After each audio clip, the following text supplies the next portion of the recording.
Salut tout le monde, c'est Théo, comment allez-vous? Moi je vais bien. Vous vous demandez sûrement pourquoi est-ce que je suis autant éclairé que ça. D'habitude il n'y a pas tant de lumière dans la chambre. Et pourquoi est-ce que j'ai des livres derrière? Alors, en fait c'est pas des livres, c'est une illusion de livre, regardez.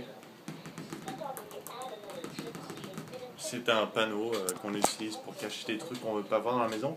Et en fait je suis en train de me préparer parce que j'étais sur le... Et ce bruit énervant c'est le téléphone qui est en main libre. Parce que en même temps je prépare un peu les trains en Europe et en même temps j'enregistre une vidéo pour la chaîne Bismon 3. Vous n'allez pas voir, attendez, je vais cacher, hop, voyez un peu, comme ça, voyez un peu.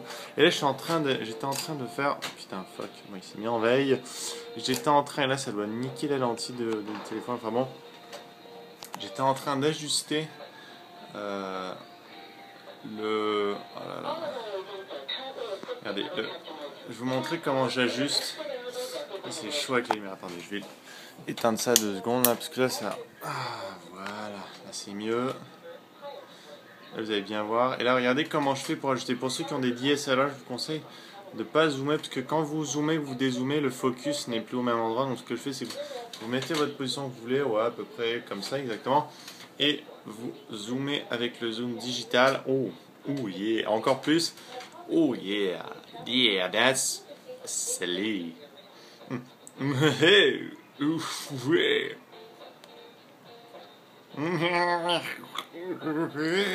Ok, bon. Ensuite, une fois que vous êtes là, ensuite, là, vous faites votre focus. Hop là, focus parfait. Attendez, faut que je recule un peu. Focus parfait. Bon, c'est pas si grave. Et ensuite, vous dézoomez.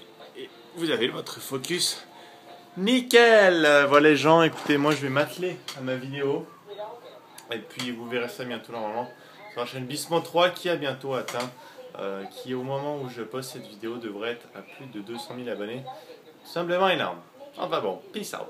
Ah et j'oublie pour ceux qui se demandaient comment est-ce que j'avais une bonne qualité de son avec un DSLR alors que le micro intégré est complètement pourri. J'utilise mon Zoom H1 mic que j'utilise pour les commandes. Attendez, je cache la lumière, on va y aller. Et il est scotché sur le top de la caméra avec du scotch qui s'enlève facilement, qui colle pas, qui laisse aucun résidu.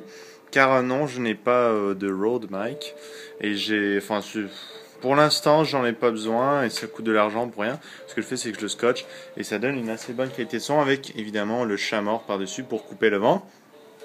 Et on fait attention à ce que le poil, là ça va, mais regardez si je le pousse un peu plus loin. Ah non, on va pas le voir. Vous voyez, le poil il se rend pas jusque devant la lentille, donc il n'y a pas de problème. Enfin bon, c'était les trucs de pro de tournage avec Théo. Et comme d'habitude, on se retrouve sur le balcon avec Isis, toute mignonne, qui se nettoie. Ah oui, on parle de toi, la princesse. Hein. Ah, elle fait sa précieuse. Et je vais vous raconter l'histoire de comment est-ce que j'ai failli mourir aujourd'hui.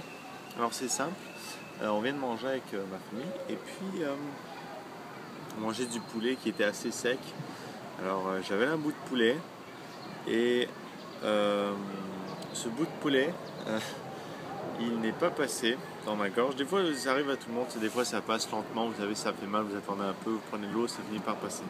Mais là ça passait pas, mais vraiment pas du tout. Alors je me suis levé en trombe, vite j'ai couru au lavabo, je me suis mis au-dessus du lavabo, j'ai ouvert la bouche comme un con, il y avait de la salive qui tombait, je sais pas pourquoi, j'espérais peut-être que le morceau de poulet allait faire pop, et il allait tomber. Et puis ça passait pas, donc ma mère est venue me demander est-ce que ça va Théo, tout le monde s'est levé à table, et puis ça allait pas du tout. J'avais de la peine à respirer, mais le morceau était coincé dans l'œsophage, donc c'était pas dans le trachée, c'était dans le conduit de la bouffe, pas celui de l'aération, donc j'arrivais à respirer, mais difficilement à cause de la douleur, et donc j'arrivais pas à respirer. Là, mon beau-père est vite, il prend le téléphone, il dit allez, j'appelle l'ambulance, tant pis, là c'est grave. Il appelle l'ambulance, pendant qu'il leur parle, je dis non, ça va aller, ça allait. Je sentais que ça allait aller mieux, que j'allais pas mourir, tout, ça va aller, dis-leur de pas venir. Donc il raccroche, il dit c'est bon.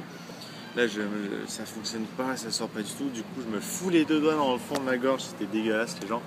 Et je me fous les 2 doigts dans le fond de la gorge, et là je me mets confortablement, salut, ça va.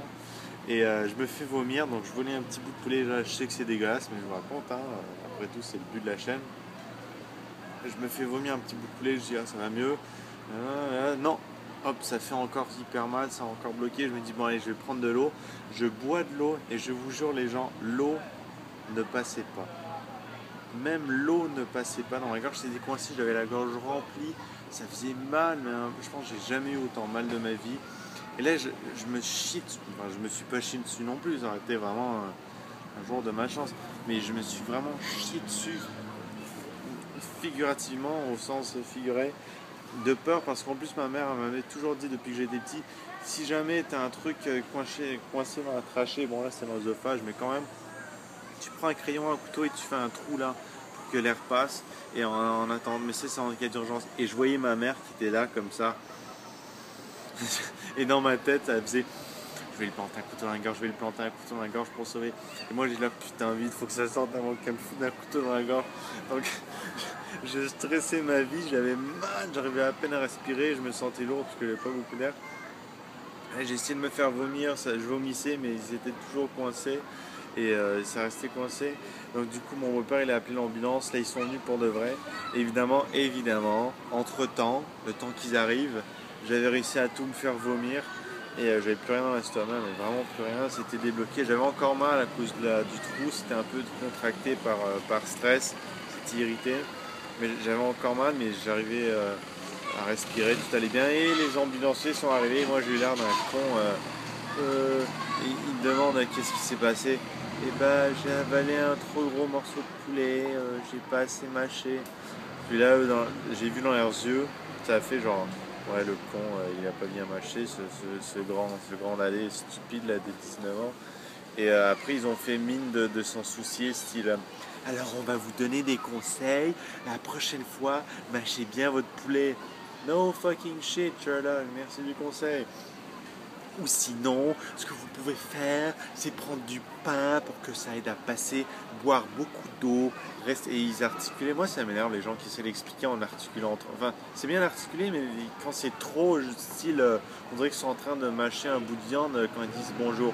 Bonjour, merde. Non, enfin bon, les gens, ça va être tout pour aujourd'hui. C'était l'histoire de ma vie.